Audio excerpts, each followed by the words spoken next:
Poly Fighters lets you steal moves, and it might change fighting games forever. Let me ask you something real quick. How many times have you bounced off a fighting game because it felt like homework? Not because you didn't like it, not because it wasn't cool, but because the learning curve felt like slamming your head into a brick wall. Frame data, combo trials, training mode for hours just to feel competent. Now imagine a fighting game that says, nah, forget all that. What if the game taught you how to fight by fighting? That's exactly what Polyfighters is trying to do. And the way it does it is honestly one of the smartest ideas I've seen in this genre in years, because in this game, when you beat an enemy, you don't just win, you steal their moves. And over time, you build your own fighter, your own style, your own identity. This isn't just another indie fighter, this is a design philosophy shift. And today I want to talk about why Polyfighters matters, what it's doing differently, where it could fail, and why this idea might influence fighting games way beyond this one title. Before we even talk about polyfighters, we need to talk about the elephant in the room. Fighting games are amazing, but they are brutal to newcomers, and I'm not saying that as an insult.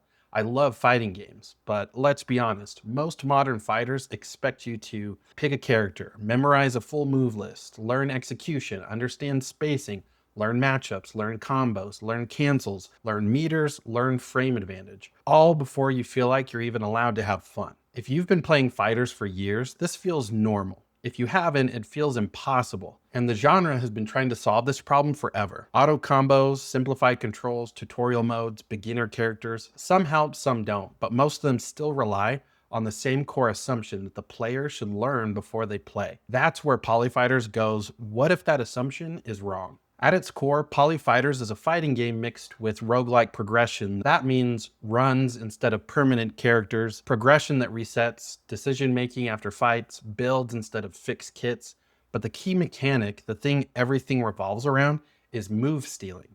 Every enemy you fight has unique techniques, attacks, abilities, play styles. When you defeat them, you don't just move on, you take something from them. A move, a mechanic, a tool, and now that move becomes part of your kit. By the end of a run, your fighter isn't a preset design, it's a history of who you beat. That alone is such a powerful idea. This system solves multiple problems at once, and that's what makes it special. Number one, learning through use, not study. In most fighters, you open a move list, scroll through 40 commands, and try to remember what any of them do. In polyfighters, you earn moves one at a time. You learn what they do because you just saw them used against you. That's huge. The move already has context. You know when it's useful, how it feels, what it's good for. That's natural learning, not forced learning. Number two, every victory feels meaningful. In a traditional fighter, winning gets you points or rank or nothing at all. Here, winning literally changes your character. Every fight is a decision. Do I want this move? Does it fit my style? Do I replace something else? It turns combat into progression, not just repetition. Number three, ownership over your fighter. Instead of maining Ryu or Sub-Zero or whoever you're maining yourself, your fighter exists because of your choices, your wins, your mistakes.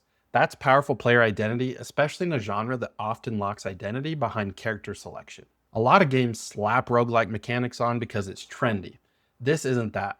Roguelikes are about adaptation, risk versus reward, learning from failure, short-term mastery that maps perfectly onto fighting games when you think about it in polyfighters. You experiment without fear, losing a run doesn't feel punishing, every failure teaches you something new. Every run is different.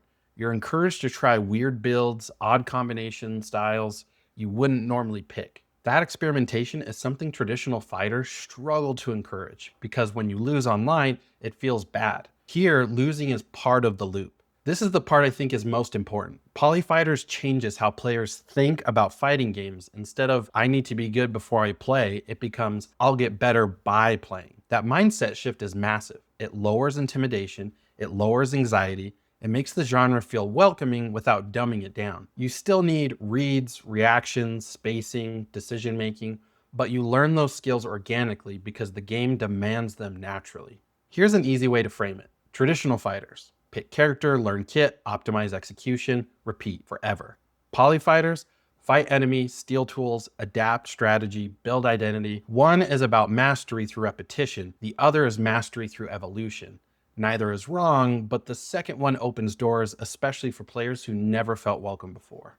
Now, let's be fair, this idea isn't bulletproof. There are real risks here. Balance issues, stealing moves can snowball fast. If you get a broken move early, does the run become trivial?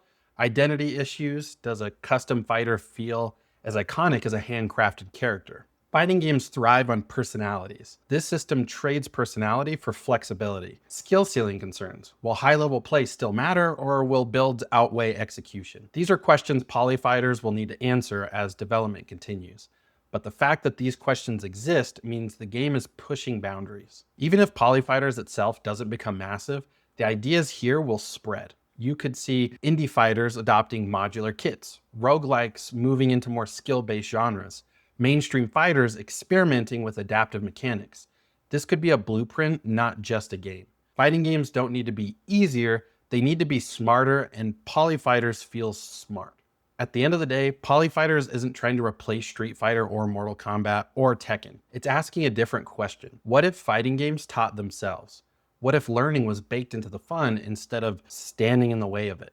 If this game sticks the landing, it could bring an entirely new audience into the genre without losing what makes fighting games special, and honestly, that alone makes it worth watching. If you love fighting games or you've always wanted to love them but bounced off, this might be the game that finally clicks, and trust me, that's rare. Remember to like, subscribe, and I'll see you in the next one.